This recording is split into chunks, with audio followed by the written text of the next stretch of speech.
Bismillahirrahmanirrahim. Assalamualaikum warahmatullahi wabarakatuh. Waalaikumsalam warahmatullahi wabarakatuh.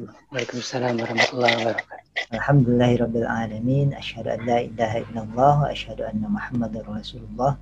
Rabbi shrah li sadri wa yassir li amri wa hlul 'uqdatam min lisani yafqahu qawli. Rabbi zidna ilman warzuqna fahman. Alhamdulillah, hadirin rahimakumullah, di kesempatan Ahad ya, tanggal 4 ya, bulan 7 kita bisa bersua kembali di acara Bedah Buletin Kafah edisi 21 Zulqa'dah ya, 1442 Hijriah. Dan tentunya tidak terasa sebentar lagi kita akan memasuki ini termasuk bulan-bulan suci ya di dalam Islam, Zulqa'dah, kemudian sebentar lagi Zulhijjah ya, di mana kaum muslim bersama-sama melaksanakan Idul Kurban ya, kemudian yang berkesempatan ya, bagi jamaah yang bisa melaksanakan haji dan umroh ya, meskipun untuk di negeri kita karena tidak bisa gitu, tapi kalau ada sebagian sih yang bisa berangkat ya. Konon kabarnya di Aceh ya masih bisa untuk berangkat ke sana, Allahu a'lam. Tapi yang jelas ya, ini adalah kondisi di mana kita pada saat ini ya, umat Islam ya, dalam kondisi yang memang mungkin sedikit tidak ada kenyamanan atau kemudian tidak mendapatkan suatu hal yang semestinya kita peroleh, baik dalam masalah ibadah ya maupun masalah di dalam kehidupan sehari-hari. Mengapa demikian? Karena seringkali memang yang dijadikan sebagai salah satu alasan itu adalah terkait dengan kondisi wabah COVID ini ya, sehingga banyak keterbatasan yang kemudian terjadi dan dilakukan untuk mencegah tersebarnya virus ini. Nah, di balik itu tentunya kita tentu akan bertanya-tanya ya terkait dengan seperti apa sebenarnya penanganan yang sudah dilakukan oleh pemerintah di dalam menanggulangi wabah ini. Karena kalau kita perhatikan di negara-negara yang justru awal wabah ini ada, seperti di Cina ataupun di Amerika ya, dan di beberapa negara yang lainnya yang notabene jauh lebih banyak korbannya ketika awal-awal pandemi ini, sekarang sudah selesai. Artinya mereka sudah segera melakukan tindakan secara cepat dan tepat sehingga wabah ini tidak berlarut-larut. Namun apa yang terjadi di negeri kita ini tentunya hal yang berbeda. Ya, hampir 2 tahun ini masyarakat dilanda kecemasan ya. Kecemasan, kemudian rasa takut yang meningkat, kemudian ketidaknyamanan dan lain sebagainya ya, seakan di bawah ancaman ya, ancaman baik itu secara psikologi ya terkait dengan adanya wabah ini, maupun secara kehidupan ya yang normal yang banyak pembatasan, sehingga banyak dari masyarakat yang kemudian tidak bisa memenuhi kebutuhan sehari-harinya karena adanya pembatasan yang terjadi gitu. Selain itu juga tentunya kita bisa perhatikan bagaimana korban ya semakin lama semakin banyak seperti itu. dan tren kedepannya nampaknya memang masih cukup butuh waktu ya untuk bisa menyelesaikan hal ini. Nah, ini adalah hal-hal yang tentunya perlu kita kaji ya, dan di buletin dakwah kafah pada edisi kali ini ya, kita akan membahas tentang bagaimana kezaliman itu bisa membawa kehancuran ya di dalam kehidupan manusia. Untuk itu alhamdulillah telah hadir untuk pembahasan ya, bedah buletin kafah kali ini, yaitu Ustadz Dian ya. Alhamdulillah. Assalamualaikum Ustadz. Waalaikumsalam warahmatullahi wabarakatuh. Alhamdulillah sehat saja. Alhamdulillah samalinya Ustaz. Alhamdulillah ya. Semoga kita dalam keadaan sehat walafiat semuanya, dan tentunya kita berharap agar wabah ini segera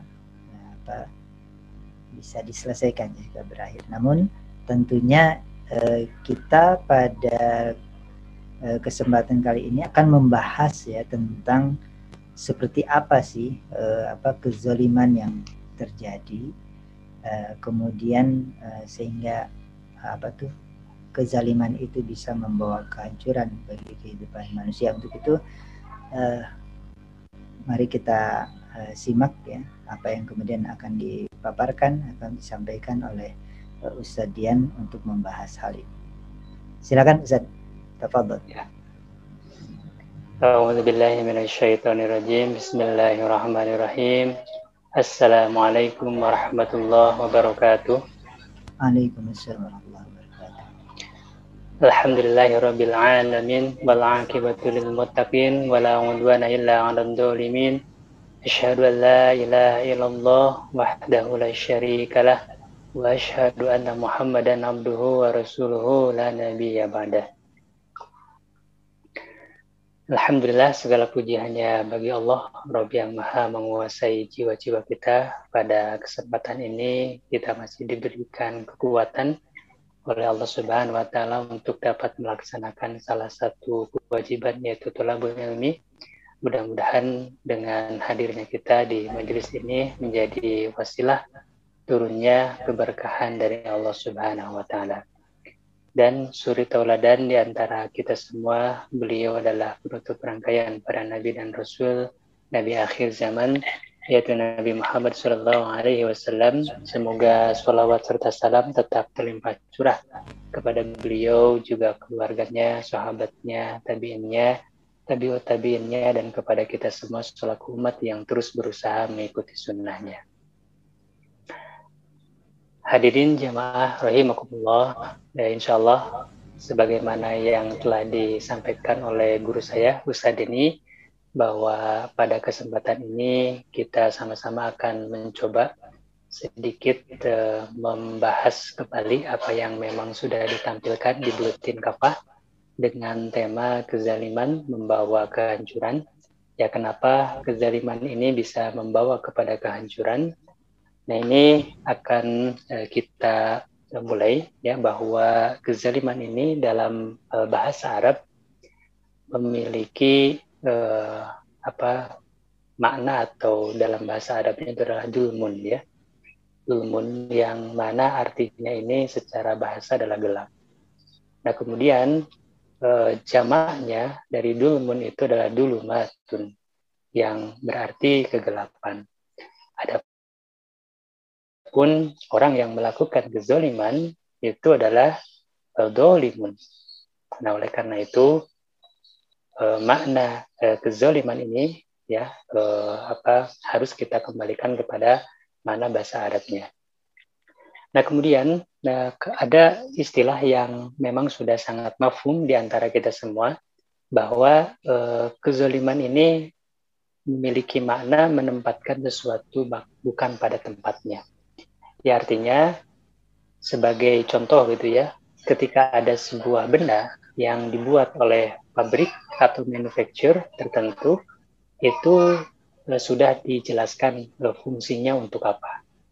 Nah, ketika kita sebagai pengguna kemudian menggunakan barang tersebut tidak sesuai dengan fungsinya, maka secara bahasa kita itu bisa dikategorikan atau disebut sebagai melakukan dulmun, ya, kedoliman, atau kita seorang yang dolim. Misalkan ketika piring gitu ya, fungsinya untuk menyimpan makanan, kemudian kita pergunakan untuk minum susu, minum air, minum teh, maka ini secara bahasa kita disebut sebagai orang dolim, seperti itu. Nah, ketika tadi pencipta atau pembuat barang tersebut, ya, pabrik, nah, sebagaimana Allah Subhanahu wa Ta'ala sebagai sang Khalik, sebagai pencipta segala apapun yang ada dalam kehidupan dunia ini, ya, dunia, akhirat, kemudian langit, bumi, itu merupakan ciptaan Allah Subhanahu wa Ta'ala, sudah ada fungsinya masing-masing.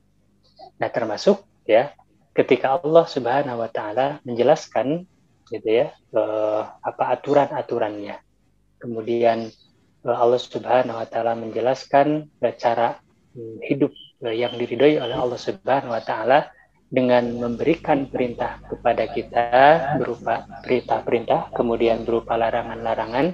Nah, maka itu merupakan petunjuk, itu merupakan fungsi yang telah ditentukan oleh Allah untuk kita. Ketika ada larangan dari Allah Subhanahu wa Ta'ala, kemudian kita lakukan seperti riba, kemudian khamr gitu ya, berjudi, berzina, itu malah dilakukan, maka itu kita telah melakukan kezaliman dan kita masuk ke dalam kategori orang-orang zalim. Begitu pula dengan perintah-perintah Allah Subhanahu wa Ta'ala yang memerintahkan untuk melaksanakan sholat, mendirikan sholat, kemudian menunaikan zakat gitu ya, kemudian bersedekah, berbuat baik kepada orang tua, amanah, berkata yang baik gitu ya, kemudian memberikan hak-haknya kepada masyarakat, kepada rakyat untuk dipenuhi kebutuhannya, pendidikannya, ekonominya. Nah, ketika itu tidak dipenuhi, maka itu masuk ke dalam kategori kezaliman. Nah, ada sebuah hadis yang diriwayatkan oleh Imam Muslim bahwa Rasulullah Shallallahu Alaihi Wasallam bersabda, sesungguhnya kezaliman itu akan mendatangkan kegelapan pada hari kiamat. Nah, jadi orang zalim itu, kata Rasul, pada hari kiamat akan mendapatkan kegelapan. Nah, jadi kita bisa gambarkan bahwa orang yang zalim itu adalah orang yang memang mereka atau dia itu dalam keadaan gelap matanya, gelap hatinya, gelap pendengarannya, kemudian gelap pikirannya. Jadi kita bayangkan jika kita dalam suatu ruangan atau rumah gitu ya, ruangan misalkan kita tidak ada penerangan sama sekali. Nah, maka apapun gitu ya, dalam kondisi gelap demikian, barang-barang karena memang tidak terlihat itu bisa menjadi pegangan. Nah, barang yang dipegang itu bisa menjadi barang padahal yang berbahaya, contoh pisau, contoh paku, jadi keinjak sampai berdarah gitu ya. Nah, kenapa? Karena kondisinya gelap seperti itu. Nah, dalam kondisi yang zalim, dalam kondisi kezaliman, artinya kita berada dalam kegelapan, maka tentunya yang kita butuhkan itu adalah apa? Api, sinar, cahaya, ya, nur gitu. Itu yang dibutuhkan. Nah, ketika dalam kondisi yang gelap, dalam kondisi yang zalim, nah, kondisi yang susah ekonomi, susah politik, tidak banyak hutang gitu ya. Karena apa? Karena banyak pelanggaran terhadap hukum syara seperti itu. Kemudian mencari solusi, mengharapkan datangnya sinar atau mengharapkan datangnya api. Nah, yang diambil gitu ya, ya ketika misalkan ada api muncul, maka bisa saja itu diambil. Padahal yang dibutuhkan oleh kita itu bukan api, adalah sinar. Nah, ini ada hal yang menarik gitu ya, antara perbedaan antara nur, cahaya dengan nar. Nur itu sifatnya itu, cahaya itu sifatnya positif gitu ya di pemahaman kita sebagai manusia. Kemudian nar, api itu sifatnya negatif. Kemudian nur itu fokus pada penerangan. Nah, sementara nar, ya, api itu fokus pada panasnya. Nah, kemudian nur ini merupakan simbol malaikat, cahaya itu, sementara nar adalah simbol iblis. Jadi di kondisi misalkan sekarang kita lagi rumit, lagi susah gitu kan ekonomi, kemudian mencari solusi malah mencari gitu ya dengan meminjam uang kepada IMF lagi untuk menyelesaikan permasalahan COVID contohnya gitu ya. Padahal itu riba. Nah, artinya kita mengharapkan cahaya datang untuk di waktu kegelapan itu, padahal yang datang ternyata itu api, ya, bukan cahaya yang kita butuhkan, seperti itu. Nah, oleh karena itu untuk kita kembali, ya, supaya kita bisa keluar daripada kegelapan, ya, supaya kita bisa keluar daripada kezoliman, untuk meraih an-nur, cahaya itu, gitu ya. Ternyata hanya kepada siapa? Kepada Allah Subhanahu wa Ta'ala. Dan itu dijelaskan dalam Al-Quran surat Al-Baqarah ayat 257 yang sering kita baca. A'udzu billahi minasy syaithanir rajim. Bismillahirrahmanirrahim. الله ولي الذين آمنوا يخرجهم من الظلمات إلى النور والذين كفروا أولياؤهم الطاغوت يخرجونهم من النور إلى الظلمات أولئك أصحاب النار هم فيها خالدون. Nah, untuk kembali kepada Allah, ya, untuk kembali mendapatkan nur tadi, kita memerlukan wali. Wali itu adalah pelindung, wali itu adalah pembimbing, sebagaimana orang tua yang mempunyai anak perempuan, maka bapak tersebut menjadi wali pelindung. Nah, di sini Allah menjelaskan bahwa Allahu waliyul ladzina amanu, Allah adalah pelindung orang-orang yang beriman, ya. Yukhrijuhum minadh dhulumati ilan nur, yang mengeluarkan mereka dari kegelapan menuju kepada cahaya. Jadi tidak ada cara lain di kondisi yang demikian, maka farudduhu ilallahi wa rasulihi, maka harus kembali kepada Allah dan Rasulnya. Nah, ayat ini asbabun nuzulnya terkait orang-orang yang beriman gitu ya, orang-orang yang pengikutnya Nabi Isa alaihi salam pada waktu itu, yang mereka awalnya tidak beriman kepada Nabi Isa alaihi salam, yang kemudian setelah datangnya Nabi Muhammad SAW, maka orang-orang yang tidak beriman ini yang dulunya gelap, kemudian datang Rasulullah SAW, mereka mengimani, maka di sini dikatakan Allah Subhanahu wa Ta'ala mengeluarkan mereka dari kegelapan menuju cahaya. Jadi dhulumat ini bisa diartikan tadi kezoliman, kegelapan, bisa dari kekufuran, kemudian an-nur diartikan sebagai keimanan.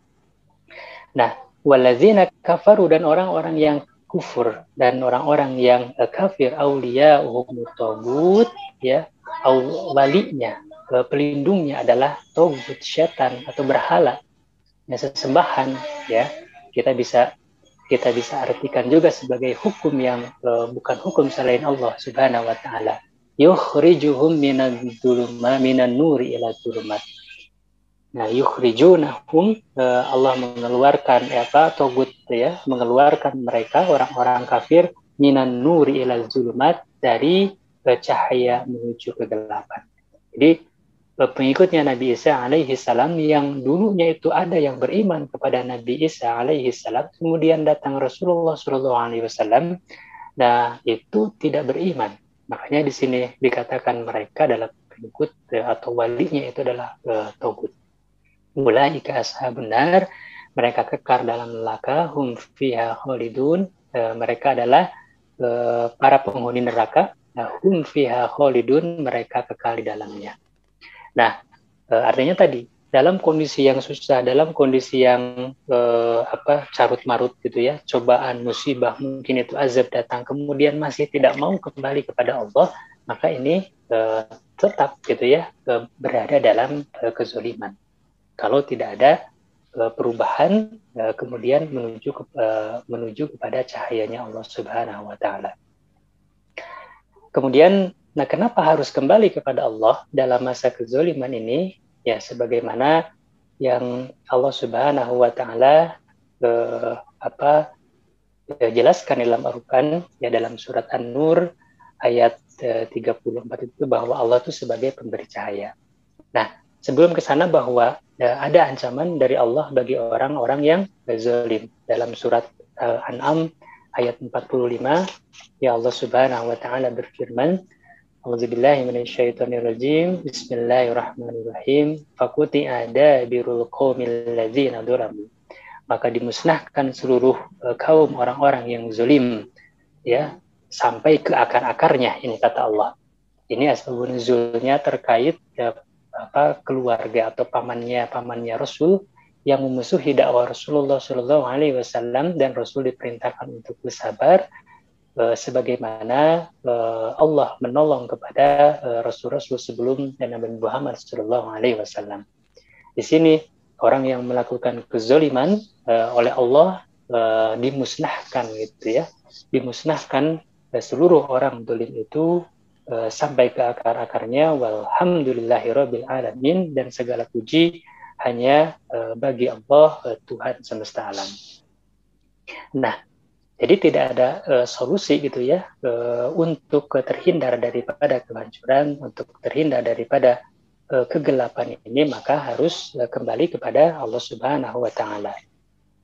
Nah, kenapa Allah di sini dikatakan sebagai pemberi cahaya atau nur, gitu ya?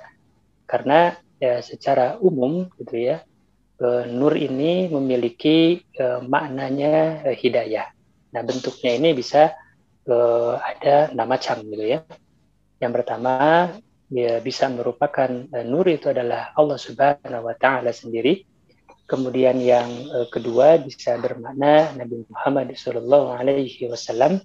Kemudian bisa juga yang ketiga sebagai Al-Qur'an. Jadi di dalam surat An-Nisa dikatakan sebagai burhan, ya, sebagai burhan, sebagai penerang, seperti itu. Kemudian yang keempat bisa bermakna keimanan, ya, yang kelima bisa bermakna kebenaran, ya, makanya tadi yukhrijuhum minan nuri ila dzulumat, gitu ya, dzulumat ila nur. Nah, itu bisa merupakan keimanan, cahaya itu. Nah, yang kelima bisa berupa kebenaran, kemudian yang keenam bisa berupa ilmu. Kenapa kita tadi ketika kezaliman lagi merajalela, gitu ya, tidak ada solusi yang lain supaya bisa keluar dari kehancuran, itu harus mendekat kembali kepada Allah Subhanahu wa taala, karena Allah adalah pemberi cahaya. Seperti yang disampaikan oleh Allah Subhanahu wa taala dalam surat An-Nur ayat 35. A'udzubillahi minasyaitonirrajim. Bismillahirrahmanirrahim. Allahu nurus samawati wal ardh, masalu nurihi kamishkatin fiha misbah, al-misbahu fi zujajah, az-zujajatu ka'annaha kawkabun durriyun yuqadu min syajaratin mubarakatin zaitunatin la syarqiyatin wala gharbiyah yakadu zaituha yudi'u walau lam tamsashu nar nurun ala nur yahdillahu linurihi man yasha' wa yadribullahu al-amsala linnas wallahu bikulli syai'in alim. Allahu nurus samawati wal ardh. Allah adalah cahaya langit dan bumi, atau bisa diartikan Allah sebagai pemberi cahaya langit dan bumi. Jadi segala apapun yang ada di langit kemudian ada di bumi termasuk kita, maka yang menerangi itu bukan, hakikatnya itu bukan matahari, tapi Allah Subhanahu wa taala. Masalu nurihi kamishkatin fiha misbah, perumpamaan cahayanya seperti lubang yang tidak tembus, di dalamnya terdapat pelita. Jadi kalau kita mungkin dulu sebelum ada lampu ingat damar ya. Nah, damar ada sumbunya, ada minyaknya di bawah, minyak, kemudian ada sumbunya sampai ke atas, kemudian diberi api, dilindungi oleh kaca supaya tidak kena kena angin gitu ya, supaya apinya tetap ada. Itu perumpamaannya. Al-misbahu fi zujajah, pelita itu di dalam kaca. Tadi kan di dalam kaca, kemudian az-zujajatu ka'annaha kaukabun durriyu, kaca itu seakan-akan bintang yang berkilauan. Yuqadu min syajaratin mubarakatin zaitunah, yang dinyalakan dengan minyak pohon zaitun yang diberkahi. Nah itu. Jadi gambarannya bahwa sumbunya itu adalah pohon zaitun. La syarqiyati wala gurbiyah, yang tidak tumbuh di timur ataupun di barat. Yakadu zaituha yudiu, hampir-hampir minyaknya ya menerangi. Jadi di bawah zaitun itu, di bawah pohon zaitun itu ada minyaknya gitu ya, ada minyaknya. Walau lam tamsas nar, nah tapi seolah-olah gitu ya, tetap seolah-olah walaupun tidak ada api menyentuhnya, tetapi sudah ada sinarnya, kayak gitu. Nurun ala nur, cahaya di atas cahaya. Jadi tidak ada harapan lagi, hukum lain yang tidak ada hukum yang lain lagi yang lebih tinggi, bahkan yang lebih agung, melainkan hukum Allah Subhanahu wa taala. Yahdillahu linurihi may yasha, Allah memberi petunjuk ya kepada cahayanya bagi orang-orang yang dikehendaki. Wa yadribullahul amsal, dan Allah membuat perumpamaan ini gitu ya, linnasi, bagi manusia. Wallahu bikulli syai'in alim, dan Allah Maha mengetahui atas segala sesuatu. Ya, ini bahwa karakter gitu ya, sifat ataupun seseorang yang memang dalam keadaan zolim, dalam keadaan kegelapan, maka sesungguhnya dia membutuhkan cahaya.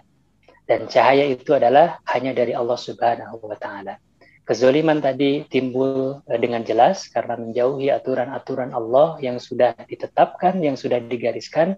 Ya, kemudian jika masih mencari solusi dan itu solusinya bukan dari Allah, bahkan mencari solusi dari buatan manusia, hasil ro'yu manusia, bahkan dari orang-orang barat seperti itu, yang tidak sesuai dengan Al-Quran dan As-Sunnah, bertolak belakang dengan As-Sunnah, maka jangan pernah berharap bahwa kita kaum muslimin yang dulu gitu ya, dulu sebelum kita sekarang masa kegelapan gitu ya, dulu ketika khilafah berjaya, maka mereka orang-orang kafir yang the dark age ya, yang mengalami masa kegelapan, tetapi semenjak 1924 kita masih berada dalam kegelapan sampai saat ini. Kenapa? Karena jauh daripada hukum-hukum Allah yang padahal sinarnya itu bisa memancar ketika itu diterapkan dalam seluruh aspek kehidupan.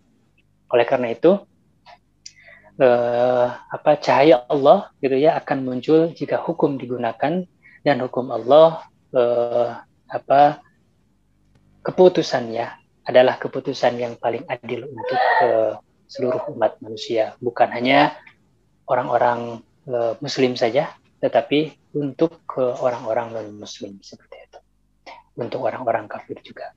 Itu saja mungkin Ustadz yang dapat saya sampaikan sebagai pembuka. Mungkin nanti bisa ditambahkan kemudian dilengkapi oleh guru saya Ustadz Denny. Mohon maaf apabila ada kekurangan, kemudian kekhilafan dalam menyampaikan dalil-dalilnya, Quran ataupun hadis. Wassalamualaikum warahmatullahi wabarakatuh. Waalaikumsalam warahmatullahi wabarakatuh. Alhamdulillah, kan biasa tadi disampaikan pengertian dan makna dari kezaliman itu seperti apa, kemudian juga terkait dengan cahaya Allah ya.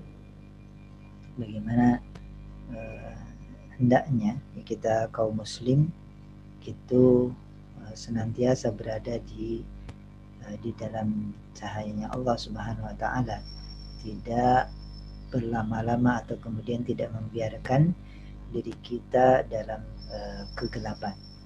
Baik, alhamdulillah ya, tadi sudah dijelaskan secara gamblang ya terkait dengan pengertian zalim itu seperti apa dan bagaimana kita menyikapinya. Baik, hadirin rahimakumullah, kami persilahkan bagi hadirin yang akan menyampaikan pertanyaan ya ataupun tanggapan, silahkan disampaikan. Nanti kita akan insyaallah bahas di kesempatan kali ini. Kami persilahkan.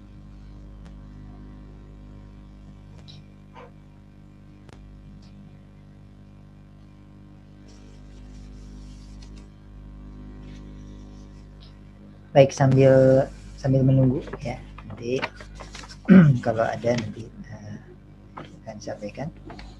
Nah, terkait dengan kezaliman ini, jadi dijelaskan di dalam yang tadi disampaikan juga bahwa Allah Subhanahu wa taala berfirman dalam Quran surat Al-Maidah ayat 45 ya, yang sebagaimana mungkin kita juga sering mendengar ya. A'udzubillahi minasyaitonir rajim wa man lam yahkum bima anzalallahu fa ulaika humul zalimun. Jadi siapa saja yang tidak berhukum dengan wahyu yang telah Allah turunkan, mereka itulah orang-orang yang zalim ya. Jadi mudah kita untuk menentukan ya apakah seseorang atau seorang penguasa yaitu berlaku zalim atau tidak ya, itu dengan melihat hukum apa yang diterapkan ya, hukum apa yang diberlakukan ya, di tengah-tengah masyarakat yang mereka pimpin ya. Nah, ketika hukum itu tidak ya, berasal dari yang sesungguhnya berhak dan memiliki hukum tersebut, yakni Allah Subhanahu wa taala, maka kita bisa mengatakan bahwa penguasa tadi adalah penguasa zalim gitu ya. Jadi dari sisi itu saja sudah kita bisa tentukan gitu ya. Belum lagi berbicara tentang perilaku secara pribadinya, jadi penguasanya itu sendiri ya. Jadi dari sisi sistemnya yang diterapkan, bukan sistem yang berasal dari yang menciptakan manusia, yakni syariat Islam, maka itu sudah jelas mereka ya atau penguasa tadi tengah menerapkan aturan yang bukan berasal dari Islam, dan itulah yang kemudian kita bisa katakan penguasa tadi adalah penguasa zalim gitu. Nah, untuk menghadapi kezaliman seperti ini, maka Islam memberikan solusi ya.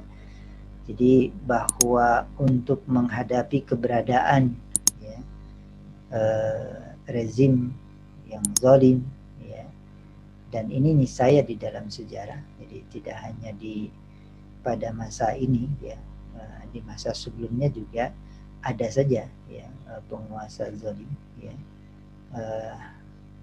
Hanya mungkin bedanya kalau di masa Islam itu diterapkan, itu kezaliman itu lebih mengacu kepada person penguasanya, karena sistem yang diterapkan masih sistem Islam gitu ya. Jadi ada penyimpangan dan lain sebagainya. Tetapi pada saat ini justru dua-duanya gitu ya. Selain penguasanya yang berbuat zalim secara pribadi, juga sistemnya yang memang sistem zalim ya, karena tidak menerapkan aturan Islam. Jadi dua-duanya gitu sekarang ya, sehingga kita tidak bisa menyampaikan atau menyatakan bahwa rezim pada saat ini, sistem yang diterapkan pada saat ini adalah rezim dan sistem yang yang sesuai dengan apa yang telah Allah dan Rasulnya perintahkan. Ya. Artinya rezim dan sistemnya adalah rezim dan sistem yang penuh dengan kezaliman. Nah, sebagaimana ini juga disampaikan di dalam hadis riwayat Ibnu Majah dan Ahmad, ya, bahwa Rasulullah SAW pernah bersabda, akan datang ya kepada manusia tahun-tahun penuh kebohongan. Ya.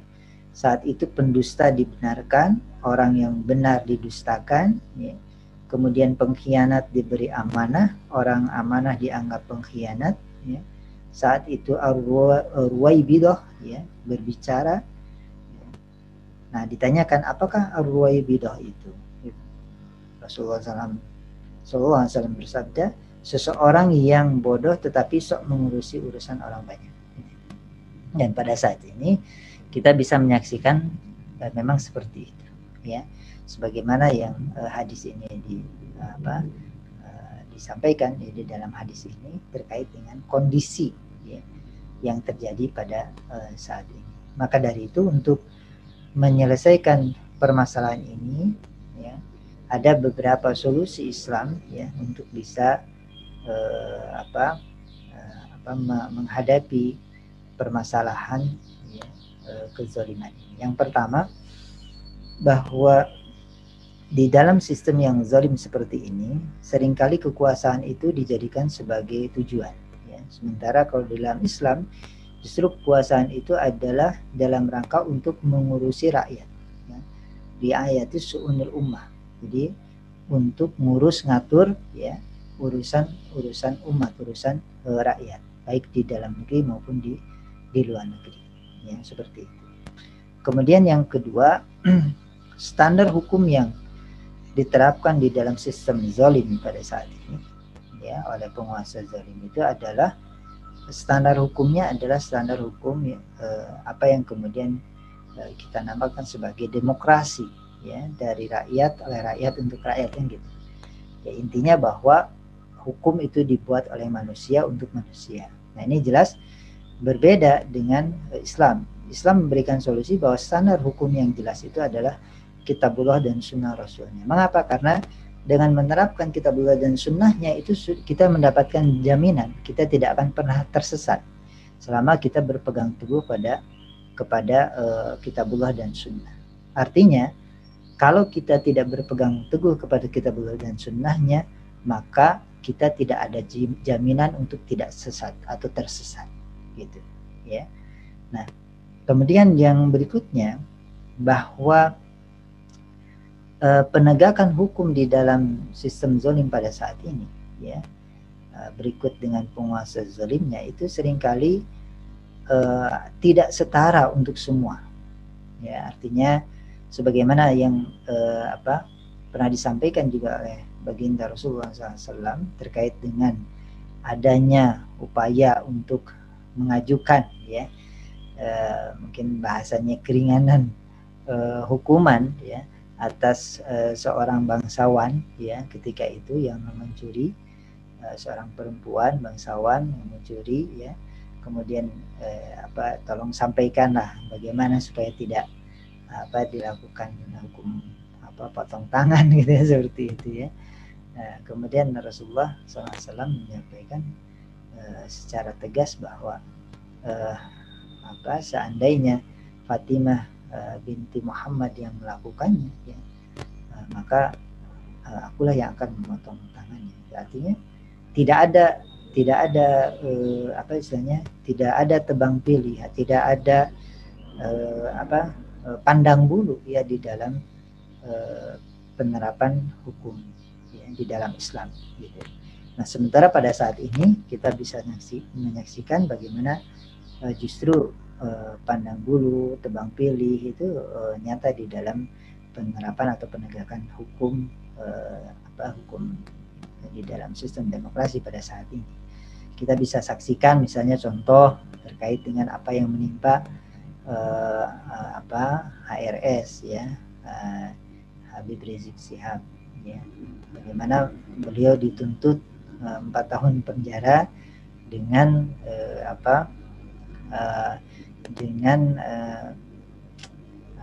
tuntutan terkait dengan kerumunan ya pada saat itu. Nah, ternyata yang mengalami kasus ini kan bukan hanya beliau, gitu ya, tetapi yang lainnya tidak sebagaimana yang kemudian terjadi pada beliau yang terkait dengan putusan hukum dan hal terkait dengan hal ini. Ya, jadi di sini ada ketidakadilan ya di dalam sistem hukum yang memang sudah sejatinya ketika itu tidak berasal dari kitabullah dan sunnah, tentunya itu akan mudah untuk dimainkan ya, atau kemudian diatur-atur ya sesuai dengan keinginan manusia, dalam hal ini penguasa. Nah, itulah 3 hal yang kemudian bisa dijadikan sebagai solusi ya, bagaimana untuk menyikapi kezaliman yang menimpa ya di negeri-negeri kaum muslim pada saat ini. Intinya adalah bahwa umat Islam pada saat ini hendaknya kembali kepada pangkuan Islam ya, mengkaji lagi apa yang kemudian menjadi contoh dan thariqah dakwah Rasulullah SAW di dalam rangka untuk menegakkan Islam ini ya. Sebagaimana di dalam hal ini juga disampaikan bahwa Imam Ibnu Katsir ya menjelaskan terkait dengan apa yang disampaikan oleh Allah SWT di dalam firman-Nya dalam Quran surah Al-Isra ya ayat 80 ya, bahwa Imam Ibnu Katsir ya itu menjelaskan terkait dengan frasa waj'alli min ladunka sultanan nasira itu di dalam ayat ini ya, bahwa Rasulullah SAW itu menyadari bahwa tidak ada kemampuan bagi beliau ya, untuk menegakkan agama ini kecuali dengan kekuasaan. Artinya Islam itu bisa tegak itu dengan kekuasaan yang menerapkan Islam tadi. Jadi tanpa kekuasaan Islam ini tidak bisa tegak ya. Karena itulah mengapa beliau memohon kepada Allah kekuasaan yang bisa menolong, yakni untuk menerapkan kitabullah, memberlakukan hudud Allah, melaksanakan ragam kewajiban dari Allah dan menegakkan agama Allah. Nah itulah maka pentingnya kekuasaan di dalam upaya penegakan syariat Islam ini adalah hal yang kemudian perlu kita sadari dan perlu kita perjuangkan. Jangan sampai kita berkutat atau kemudian terjebak ke dalam kekuasaan yang tidak menolong ya, sebagaimana kekuasaan yang dijadikan tujuan pada saat ini oleh mereka yang menjadikan kekuasaan itu ya adalah sebagai tujuan, dan kekuasaannya adalah kekuasaan yang semu, yang itu hanya berdasarkan kepada kekuasaan yang lebih cenderung kepada mereka yang memiliki kemampuan ya, dalam hal ini terkait dengan permodalan ya, oligarki ya, seperti itu, oligarki kekuasaan, sehingga semua bisa diatur oleh mereka gitu. Nah inilah fakta yang terjadi, sehingga ketidakadilan itu seringkali menimpa masyarakat secara umum ya, tidak kepada mereka yang kemudian istilahnya telah ya berjasa ya atau memberikan modal atas ya kekuasaan yang diraih oleh penguasa dengan begitu mahalnya dan membutuhkan modal yang tidak sedikit. Allahu a'lam bishawab. Mangga, barangkali ada yang mau ditanyakan, silakan.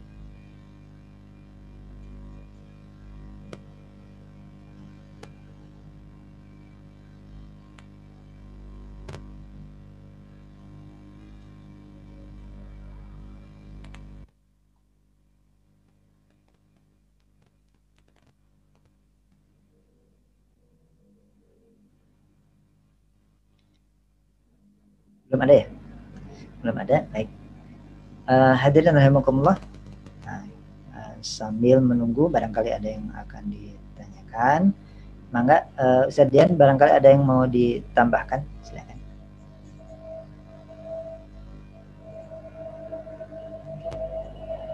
Ya, sambil menunggu pertanyaan, jadi kezaliman ini sebetulnya merupakan kebalikan ya, kebalikan ataupun berlawanan dengan kata adil. Jadi kalau ada orang yang zalim, maka lawannya itu adalah orang yang adil. Pilihannya tidak ada dua, tidak ada yang lain. Ketika kita misalkan sebagai seorang pemimpin ataupun siapapun yang diamanahi sebagai seorang pemimpin, mulai dari level terkecil sampai level yang paling tinggi, yaitu negara, nah maka pilihannya hanya dua, menjadi pemimpin yang adil atau menjadi pemimpin yang zalim. Tidak ada yang lain. Nah, ketika seorang pemimpin ingin menjadi seorang imamun adilun, maka tadi Imam Asy-Syaukani mengatakan bahwa tidak ada cara lain selain harus bertahkim, selain harus memutuskan perkara di antara manusia itu berujuk ya, berdasarkan referensinya yaitu kitabullah dan sunnah Rasulullah SAW. Jika di luar itu kemudian melakukan hukuman ataupun membuat hukuman di antara manusia itu dengan ro'yunya, dengan pikirannya, tanpa melihat dulu ada tidaknya aturan dalam Al-Quran dan As-Sunnah, maka itu tidak bisa menjadi kategori kebenaran. Dan kalaupun misalkan mau menggunakan ro'yu, mau menggunakan pikiran, itu harus dilakukan proses ijtihad, dan ijtihad itu dilakukan oleh seorang hakim yang memang paham gitu ya terhadap Al-Quran dan As-Sunnah. Nah, celaan gitu ya, celaan bagi orang-orang yang melakukan kezaliman jelas. Nah, kemudian Allah Subhanahu wa taala dalam sebuah hadis yang cukup masyhur gitu ya, bahwa Rasulullah sallallahu alaihi wasallam bersabda, sab'atun yudilluhumullahu yaumal qiyamah yauma la yadilla illa dilluhu imamun adilun. Jadi imam yang adil itu dapat garansi dari Allah Subhanahu wa taala, dari Rasulullah sallallahu alaihi wasallam, bahwa nanti kelak di yaumul qiyamah yang ketika tidak ada naungan selain naungan Allah, maka seorang imam yang adil tadi akan diberi naungan oleh Allah Subhanahu wa taala. Ya, tapi sebaliknya ketika tidak berlaku adil. Nah, untuk hal yang paling basic, yang paling mendasar yaitu hukum tadi, ketika tidak menggunakan hukum Allah, maka dia sudah tidak adil, tidak bisa dikatakan pemimpin adil. Maka siap-siap gitu ya, bahwa azab Allah di akhirat itu sangat keras terhadap pemimpin yang zalim, pemimpin yang tidak adil.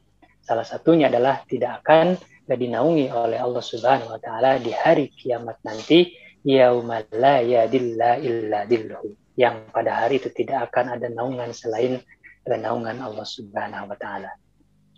Kemudian dalam sebuah hadis ya yang diriwayatkan oleh Imam At-Tirmizi dan Ahmad dari Abu Sa'id, bahwa Rasulullah sallallahu alaihi wasallam bersabda, inna ahabban nasi, nah sesungguhnya manusia yang paling dicintai ilallahi azza wa jalla, yang dicintai oleh Allah azza wa jalla yaumil qiyamati, pada hari kiamat, wa aqrabuhum minhu, dan yang paling dekat dengannya, yaitu dengan minhu majlisan, dengan tempat majlisnya ya, tempat duduknya dengan Allah Subhanahu wa taala, imamun adilun, adalah imam yang adil. Ini Masya Allah ya, subhanallah. Jadi ketika seseorang yang diamanahi untuk menjadi seorang pemimpin, kemudian dia mau kemudian mampu menanggung resiko ya, mengubah kondisi yang sebelumnya kufur, nah kemudian menjadi penuh dengan nur tadi, penuh dengan cahaya, penuh dengan kebenaran, diterapkan di Al-Quran, ya maka Kata Rasulullah Shallallahu Alaihi Wasallam, Allah sediakan tempat duduknya yang paling di sini kan bukan korib ya, bukan dekat, tetapi pakai akrobu. Jadi paling ya, paling dekat kayak gitu. Superlatif kalau dalam bahasa Inggris ya, paling dekat gitu, yaitu seorang imam adil. Wa inna abghadu, dan sesungguhnya abghadun nas, manusia yang paling dibenci ilallahi yaumal qiyamah, oleh Allah Subhanahu wa taala pada hari kiamat, wa asyaddahu adzaban, dan yang paling keras, yang paling keras ya, yang paling keras gitu azabnya di yaumal qiyamah nanti, imamun jairun, yaitu pemimpin yang fasik. Karena tadi kan sudah disampaikan oleh Ustaz Denny bahwa man lam yahkum bima anzalallahu fa ulaika humul fasikun ya, kafirun dolimun. Jadi fasik sama dolim itu sudah minimalnya gitu ya, ketika sudah tidak mengambil Al-Quran ya, ketika seorang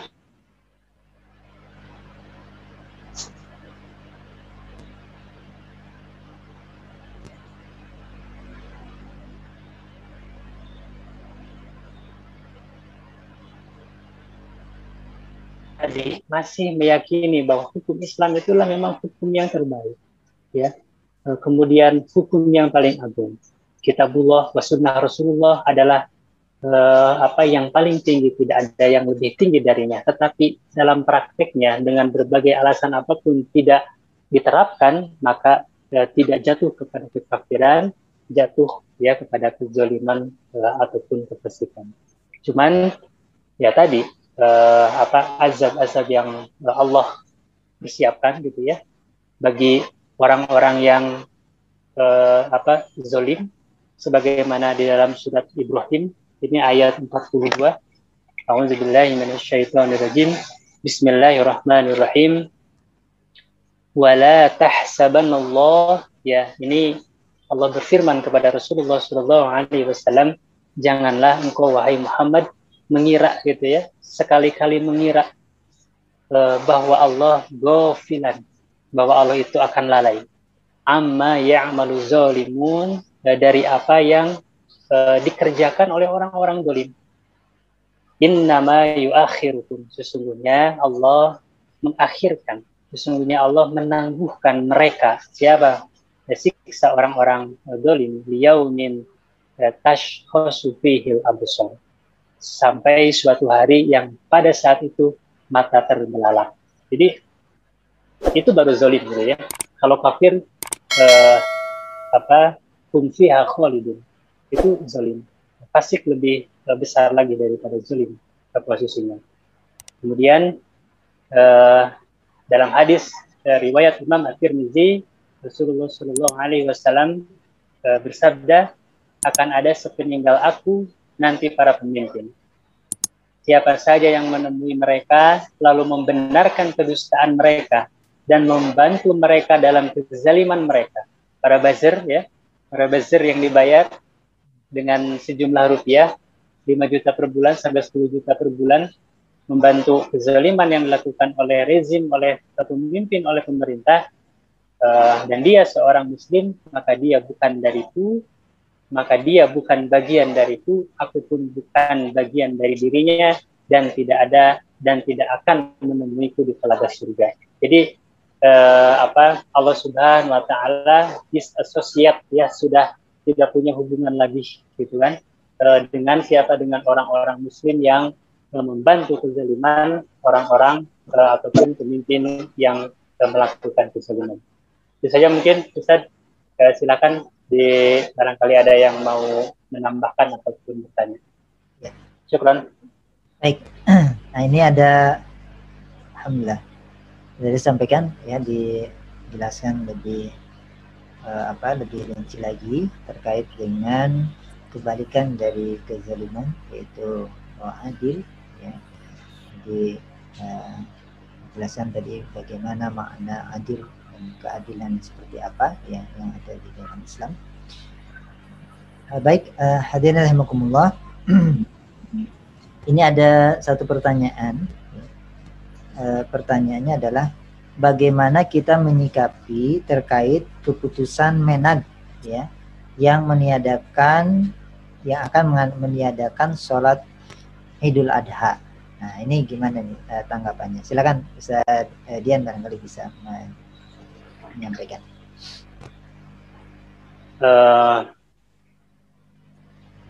Ya, sebenarnya kalau dilihat dari tadi ya, belum kita lihat dari adil penegakan hukum Islamnya. Jadi adil dalam memutuskan saja, gitu ya. Apakah adil dalam arti sama, gitu ya, diperlakukannya di depan hukum ataukah tidak? Kalau misalkan kemarin kan ada himbauan masjid itu harus ditutup ya, artinya tutup masjid berarti kan disegel atau tidak boleh ada yang masuk gitu. Aktivitas adzan mungkin tidak ada. Dan kalau misalkan aktivitas adzan gitu ya ditiadakan, nauzubillahi min dzalik, ngeri gitu kan. Masjid yang padahal Allah sudah berikan keutamaan, kelebihan segala macam, bahkan yang penyeru adzan itu bagaimana gitu kan keutamanya di akhirat kelak. Kemudian berjamaah. Nah, pahala berjamaah dan ancaman yang tidak berjamaah di masjid seperti apa? Rasulullah menyuruh membakar gitu kan rumahnya. Nah, kalau menurut saya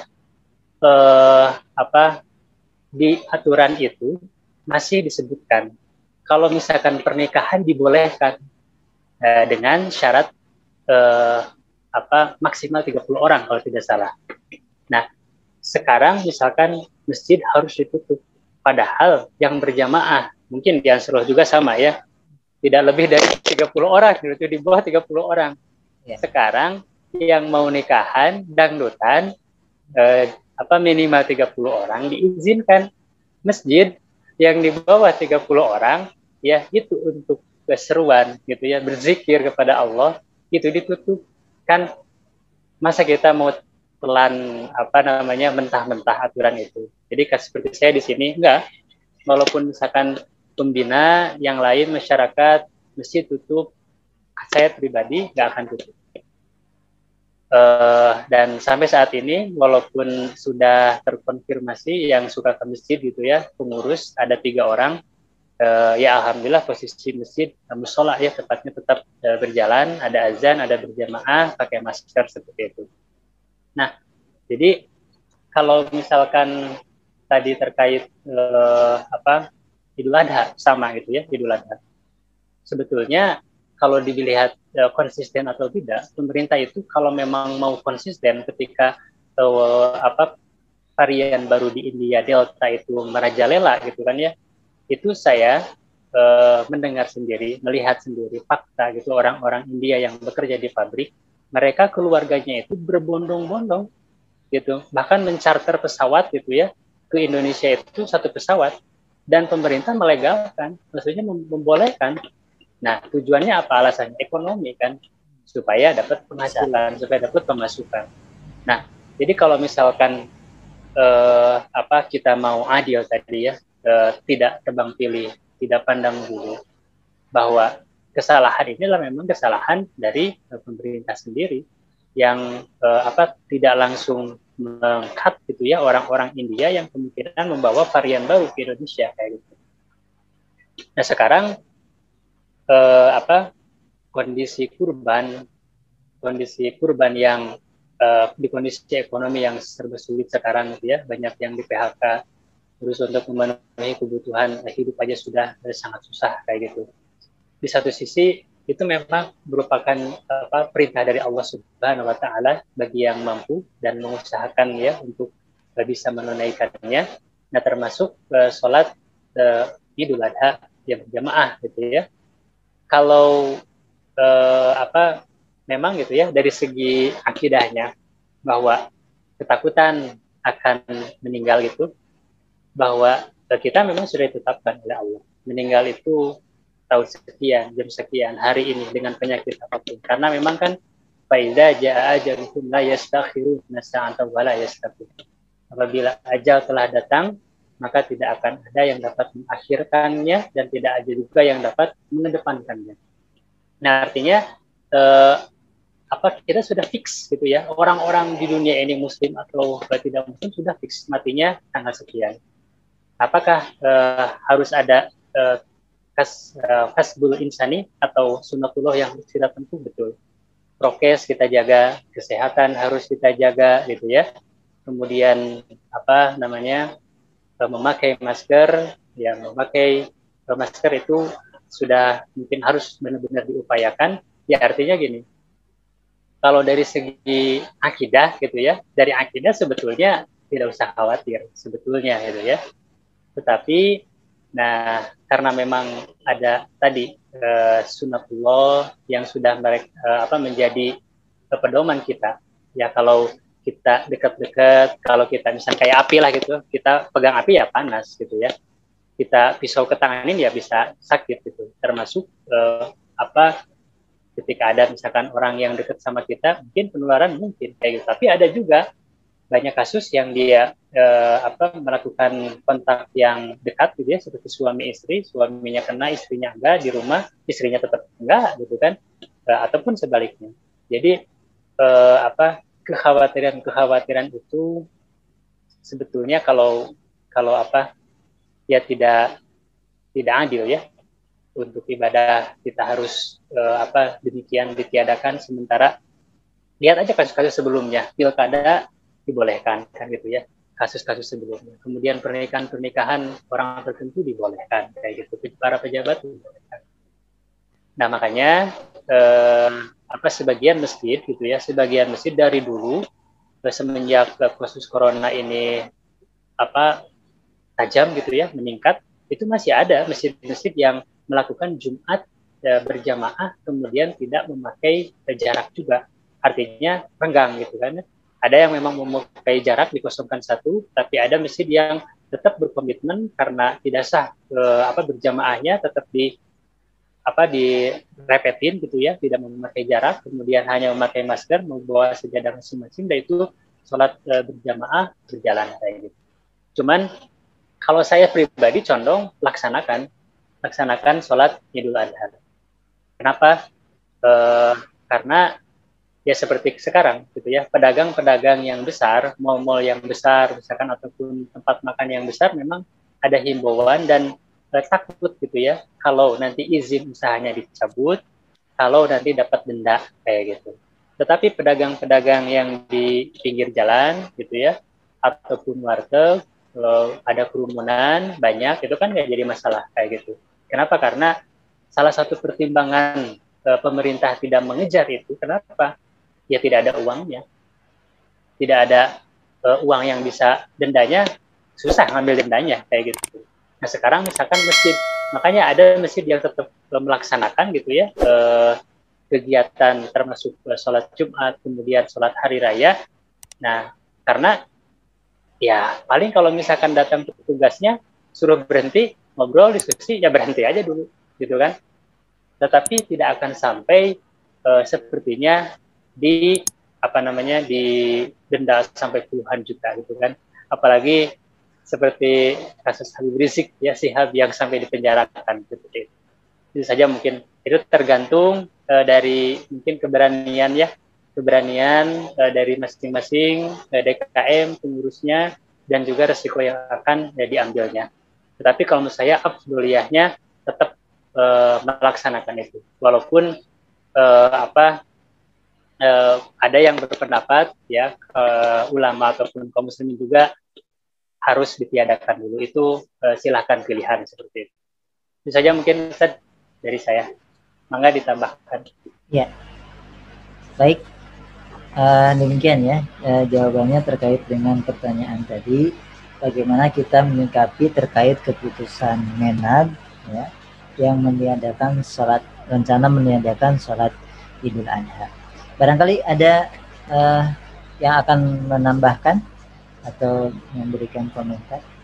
Di sini sudah ada Dr. Atim ya, barangkali ada yang disampaikan, enggak, silakan.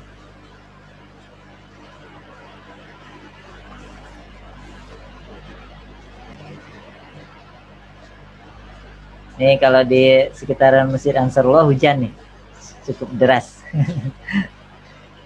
Sama Ustaz, di sini juga hujan. Sama ya? Berarti sama. Salangit. Baik, silakan. Barangkali ada yang menanggapi. Tadi sampaikan ya oleh Sadian bahwa ada sisi ketidakadilan ya dari keputusan ini, di mana memang seringkali kita mendapati hal ini ya. Jadi di satu sisi diperkenankan, di sisi lain tidak. Dan yang tidak diperkenankan itu seringkali berkaitan dengan urusan kaum muslim gitu ya. Seperti tadi misalnya menutup tempat-tempat ibadah, dalam hal ini masjid ya, kemudian apa yang tadi disampaikan terkait ada rencana apa tuh meniadakan sholat Idul Adha dan lain sebagainya gitu. Nah, sementara di sisi lain karena alasan ada pemasukan untuk negara seperti misalnya terkait dengan tempat-tempat wisata dan lain sebagainya, yang itu sama-sama juga ada kerumunan di sana, bahkan terjadi interaksi yang intensif ya. Jika kita bandingkan dengan jamaah yang jamaah sholat. Kalau jamaah sholat kan datang ke masjid, melaksanakan sholat, sudah gitu pulang kan gitu. Ya setelah zikir doa pulang gitu. Tidak ada istilahnya makan-makan dulu, ngobrol-ngobrol dulu gitu kan, berlama-lama dan lain sebagainya. Itu seringkali kita tidak menemukan hal tersebut karena memang tidak untuk demikian begitu ya. Sementara di sisi lain kita bisa temukan ya yang namanya tempat wisata dan sebagainya, yaitu kerumunan itu tidak bisa dihindari dan terjadi interaksi yang intens dan dalam waktu yang lama. Jadi kalau misalnya diperhatikan dari sisi itu ya mestinya kalaupun misalnya sama-sama dilarang ya dilarang semuanya kan, bahasanya begitu. Tapi yang harus kita perhatikan di sini juga adalah terkait dengan bahwa apa yang disampaikan oleh penguasa, sebagaimana tadi disampaikan Ustaz Dian, kita tidak boleh menelan mentah-mentah gitu kan. Artinya kita nerimo saja tanpa kita memberikan koreksi ya. Mengapa? Karena ini ada urusan Islam dan kaum muslimin yang harus diperjuangkan ya. Sebagaimana di dalam hal ini ya disampaikan bahwa ini pernah terjadi ya, bahwa di masa Bung Karno saja ya, itu pernah ada kejadian seperti ini, bahwa Bung Karno ketika itu pernah menyatakan ya, jika negara berdasarkan Islam maka akan banyak daerah yang penduduknya bukan Islam akan memisahkan diri. Itu statement ya kan, seperti itu. Nah, ini tidak kemudian ditelan mentah-mentah oleh kaum muslim ketika itu. Bahkan yang muncul adalah semangat keislaman rakyat ya, yang membuat mereka memprotes ya statement ini ya. Di dalamnya seperti misalnya Kiai Haji Isa Ansori dari Masyumi, kemudian protes juga dilayangkan oleh PBNU, Partai Islam Perti, Gerakan Pemuda Islam, PB Persis ya. Itu disampaikan terkait dengan protes ini ya. Rakyat juga memprotes melalui poster-poster ya, seperti kami cinta kepada presiden tetapi lebih cinta kepada negara, kami cinta kepada negara tetapi lebih cinta kepada agama. Nah, gitu. Itu jelas gitu. Jadi posisi kayak itu jelas gitu. Ya betul, memang pada saat ini ada wabah ya yang harus kita tanggulangi gitu. Tapi tidak berarti segalanya itu wabah ini menjadi alasan ya. Apakah kemudian kewajiban itu dikalahkan dengan wabah ini, pelaksanaan kewajiban itu, penegakan syariat Islam itu? Tentunya tidak gitu ya. Justru di satu sisi wabah ini harus segera diselesaikan ya dengan berbagai upaya yang bisa kita lakukan. Di sisi lain pelaksanaan syariat Islam justru seharusnya digalakkan, bukan malah dihentikan. Ya, bagaimana kita bisa mendapatkan pertolongan Allah, ya, dalam menghadapi wabah ini, manakala kemudian kita justru malah menjauhi pertolongan itu, ya, dengan kemudian kita meninggalkan pelaksanaan syariat Islam, ya. Apalagi ini adalah terkait dengan hal-hal yang memang itu adalah sudah menjadi kewajiban bagi kita semua, ya. Pelaksanaan terkait dengan kewajiban sholat, ya, kemudian keutamaan sholat berjamaah, ya, bahkan di masjid itu hendaknya adalah tempat di mana tidak hanya sholat dilakukan, ya, tapi juga termasuk di dalamnya adalah mendiskusikan bagaimana langkah-langkah yang yang memang pernah dicontohkan, ya, oleh kaum muslim sebelum masa ini ketika menghadapi wabah, gitu. Dan ini seharusnya dijadikan sebagai solusi, gitu, ya, tidak kemudian melihat, ya, cara-cara yang itu alih-alih bisa segera menyelesaikan, malah kemudian blunder, ya, blunder dengan berbagai macam alasannya. Dan yang terjadi memang seperti itu. Artinya wabah ini tidak pernah kelar-kelar, ya, karena solusinya tidak berdasarkan solusi Islam, ya. Kemudian juga terkait dengan bahwa kita, ya, sebagai kaum muslim, ya, suatu hal yang memungkinkan, ya, terjadi perbedaan, ya, pemahaman misalnya seperti itu, ya, tetapi hal tersebut tidak kemudian menjadi alasan untuk pembiaran terhadap kezoliman yang dilakukan oleh penguasa, ya, karena kezoliman yang dilakukan oleh penguasa, ya, itu adalah perkara yang harus segera diselesaikan, ya, dan Islam memberikan solusi hal tersebut, ya. Jadi bahwa di sini dijelaskan, ya, Ibnu Qutaibah, ya, itu mengutip perkataan Ka'ab al-Akhbar rahimahullah, ya, terkait dengan perumpamaan Islam, kekuasaan dan rakyat, ya. Jadi bagaimana kita memposisikan kita sebagai rakyat, kemudian ada kekuasaan yang melingkupi kita, dan kemudian Islam yang menjadi yang menjadi keyakinan kita, ya, agama kita.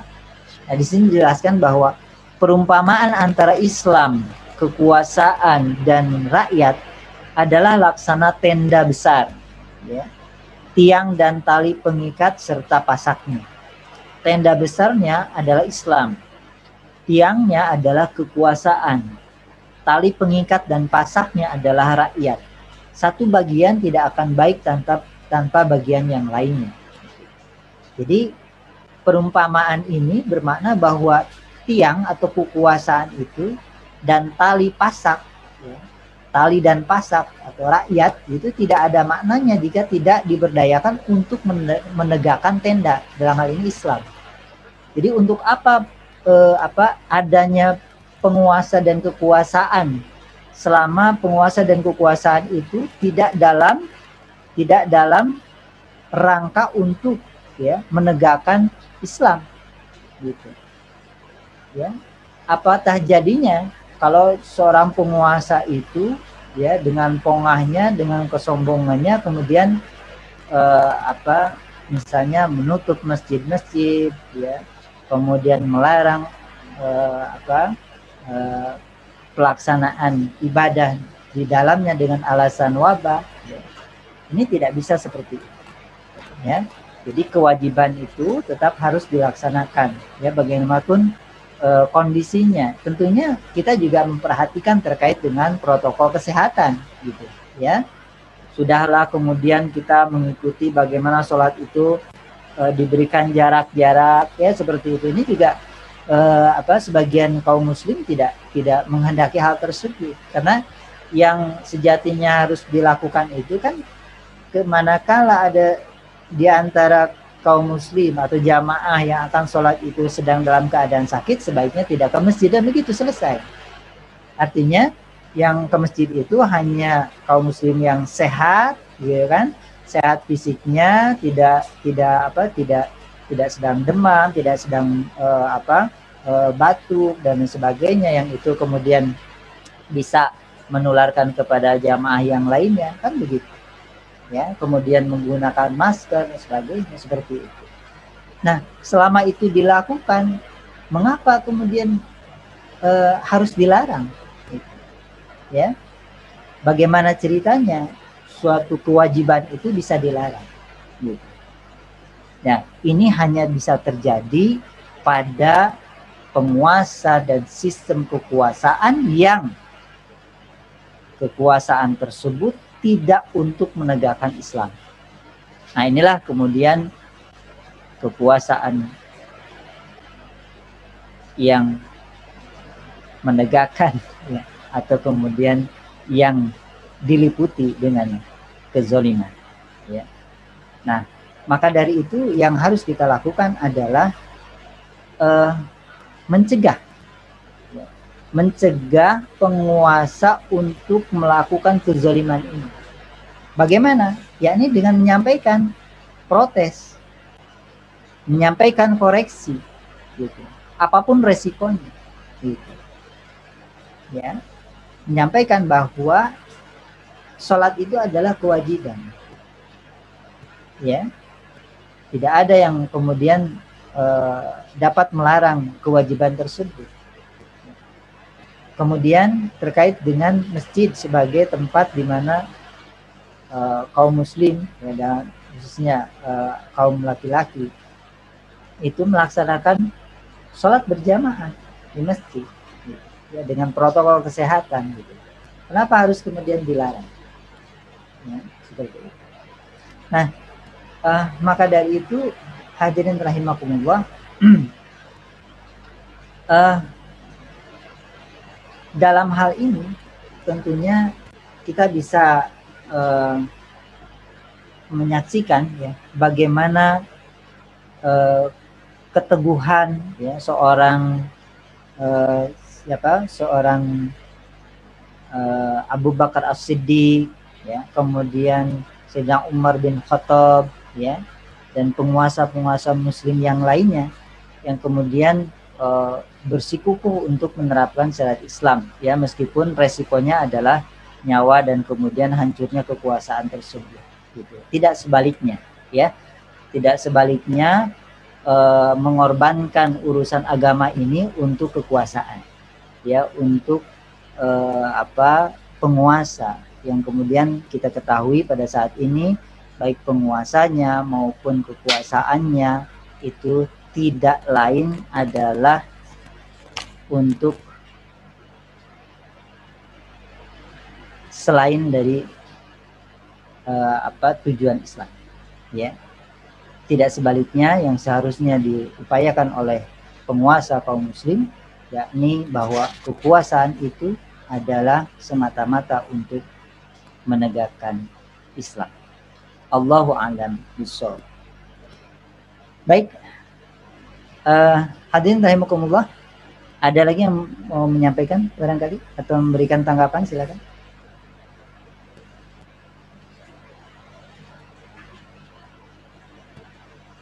Cukup ya. Baik, hadirin rahimakumullah, karena waktunya juga sudah pukul 17:34 kalau di saya ya, tapi sudah nampaknya sudah cukup ya untuk pembahasan kita terkait dengan tema buletin dakwah kafah, kezaliman membawa kehancuran ya. Intinya adalah bahwa selama kezaliman ini tetap ya dipertahankan, maka itu adalah hal yang mengakibatkan ya atau membawa ya, kepada kehancuran Dan tentunya yang paling kita takuti adalah azab Allah ya atas para pelaku kezaliman. Dan kita tentunya berlepas diri dari kezaliman ini ya dengan senantiasa menyampaikan koreksi kepada siapapun yang melakukan kezaliman ini, terutama kepada para penguasa ya, agar kemudian kezaliman ini tidak terus-terus kemudian terjadi, dan kita berharap pertolongan Allah segera segera Allah turunkan ya kepada kita kaum muslim dengan nasrullah ya yang dengan kekuasaan yang menolong, sebagaimana Rasulullah SAW memohon kepada Allah, dan semoga hal itu segera terwujud, dan kita mohon kepada Allah agar kaum muslim ya khususnya tentunya para hamil dakwah ya, para alim ulama, itu Allah berikan perlindungan ya, Allah berikan kesehatan kepada kita semua, dan semoga Allah jauhkan ya wabah ini dari kaum muslim ya. Allahu a'lam bishawab. Kita tutup dengan doa kifaratul majlis. Sebelumnya kami ucapkan jazakumullah khairan katsiran, terutama kepada Ustaz Dian ya, yang telah menyampaikan materi buletin Ka'bah ini, dan juga kepada hadirin yang telah menghadiri acara bedah buletin Ka'bah ini. Kita akhiri dengan doa kifaratul majlis. Subhanakallahumma wa bihamdika asyhadu an la ilaha illa anta astaghfiruka wa atubu ilaik. Jazakumullahu khairan katsiran wa alaikum minkum bila subhak. Assalamualaikum warahmatullahi wabarakatuh. Waalaikumsalam warahmatullahi wabarakatuh. Jazakumullahu khairan katsiran. Aja udah pernah dengar cerita si monyet yang disuruh mandi?